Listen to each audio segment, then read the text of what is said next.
Hello everyone, welcome to learn English with MB. మనము గత వీడియోలలో WH క్వశ్చన్ వర్డ్స్లో పార్ట్ 1లో వాట్ అండ్ విచ్ గురించి నేర్చుకున్నాం కదా, అండ్ పార్ట్ 2లో వెన్ అండ్ వేర్ గురించి నేర్చుకున్నాం. సో ఈరోజు వీడియోలో మనం ఏం చేద్దామంటే పార్ట్ 3లో హూమ్ అండ్ హూస్ గురించి నేర్చుకుందాం. So let's get started.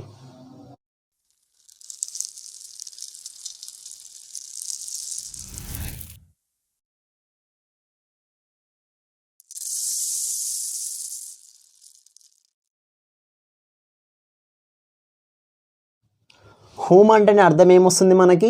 ఎవరిని, ఎవరికి. అంటే మనం ఏదైనా ఇంగ్లీష్లో ఎవరికి ఇచ్చావు డబ్బులు, లేదంటే ఎవరిని కలిశారు మీరు, ఓకే, ఈ విధంగా అడగడానికి మనం ఏం చేస్తాం అంటే హూమ్ అనే WH క్వశ్చన్ వర్డ్ని యూజ్ చేస్తాం. It informs about the person in object position. అంటే ఒక వ్యక్తి గురించి అడిగినప్పుడు ఈ యొక్క WH క్వశ్చన్ వర్డ్ని యూజ్ చేస్తూ ఆ వ్యక్తికి ఆన్సర్ చేసినప్పుడు, దానికి ఆన్సర్ చేసినప్పుడు ఆ వ్యక్తి ఎక్కడ వస్తుందంటే ఆబ్జెక్ట్ పొజిషన్లో రావడం జరుగుతుంది.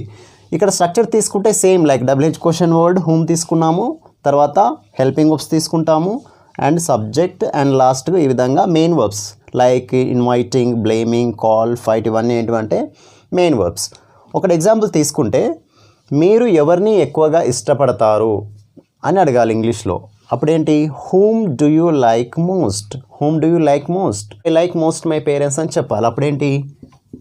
I like most my parents.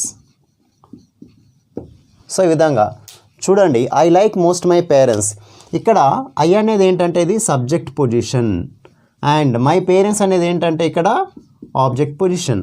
అంటే ఇక్కడ చూసినట్టుగా చూడండి, it informs about the person in object position. Okay, whom అనే WH క్వశ్చన్ వర్డ్ని యూజ్ చేసినప్పుడు, ప్రశ్నించినప్పుడు దానికి సమాధానం అనేది ఎట్లా వస్తుందంటే ఈ విధంగా ఆబ్జెక్ట్ పొజిషన్లో వస్తారు ఆ వ్యక్తులు.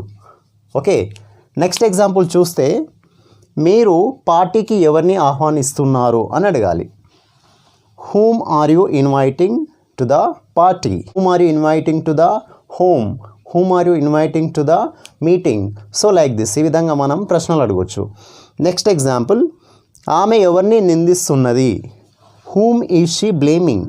Whom is she blaming. ఆమె ఎవరిని నిందిస్తున్నది. నెక్స్ట్, జక్కన్న అని మనము ఎవరిని పిలుస్తాము? రాజమౌళిని జక్కన్న అని పిలుస్తారు కదా. సో అప్పుడు ఏమనొచ్చు? Whom do we call Jakkanna. అతడు ఎవరితో కొట్లాడాడు అని అడగాలి. Whom did he fight with. Okay, ఇక్కడ చూడండి, కొట్లాడాడు అంటే సింపుల్ పాస్ట్ టెన్స్ కాబట్టి మనం డిడ్ అని హెల్పింగ్ వర్బ్ యూజ్ చేసినాం. ఫైట్ విత్, ఇక్కడ ఇందులో ఇంకోటి ఏంటంటే చిన్న క్లారిఫికేషన్ మీకు, విత్ కానీ ఫర్ కానీ ఓకే ఫ్రమ్ కానీ వచ్చినప్పుడు, హూమ్ వచ్చినప్పుడు ఎవరితో కొట్లాడాడు, ఎవరి కోసమో వెతికాడు. ఓకే, ఈ విధంగా అడిగినప్పుడు మనము ఈ యొక్క ప్రిపోజిషన్స్ అనేది మనము సెంటెన్స్ చివరైనా పెట్టవచ్చు, స్టార్టింగ్లో అయినా అడగవచ్చు. ఎట్లా అంటే with whom did he fight అని కూడా అనొచ్చు, లేదంటే whom did he fight with అని కూడా అనొచ్చు. కాకపోతే ఫార్మల్ వే అంటే ప్రాపర్ వే అయితే చివరన పెట్టడమే correct. Whom did he fight with అనేది యూజ్ చేయడము proper formal way. Next example తీసుకుంటే, వారు క్రొత్త మేనేజర్గా ఎవరిని నియమించారు.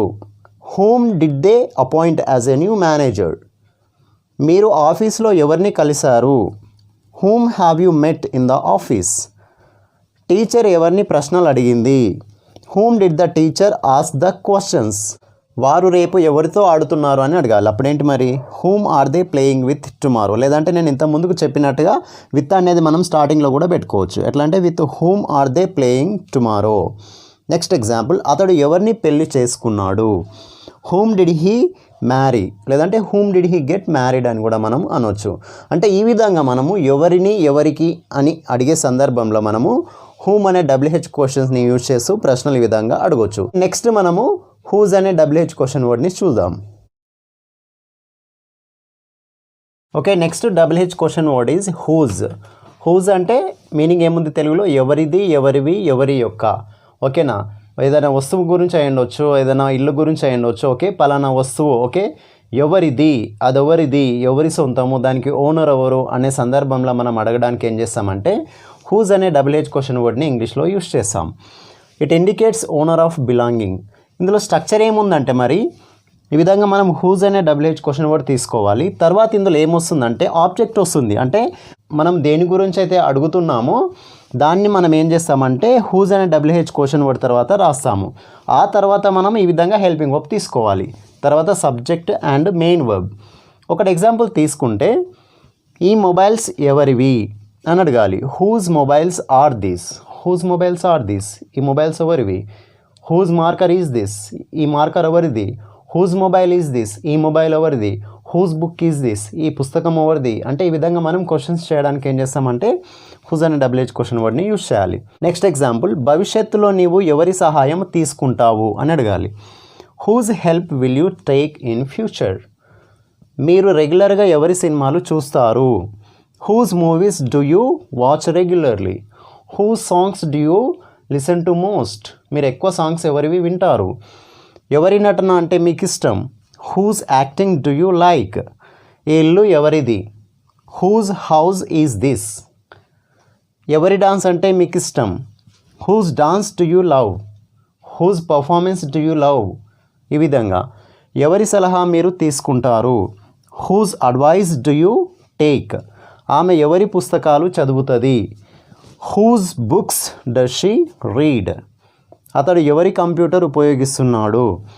Whose computer is he using, ఈ బ్యాగ్ ఎవరిది. Whose bag is this. So ఈ విధంగా మనము ఎవరిది, ఎవరివి, ఎవరి యొక్క అనే సందర్భంలో హూజ్ అనే WH క్వశ్చన్ వర్డ్ని మనము యూజ్ చేయాలి. సో మీరు కూడా ఈ విధంగా ఏం చేయండి అంటే కొన్ని ఎగ్జాంపుల్స్ హూమ్ అండ్ హూజ్ పైన రాసి కమెంట్లో సెండ్ చేయండి, మేము రిప్లై ఇస్తాం. Thank you so much for watching this video.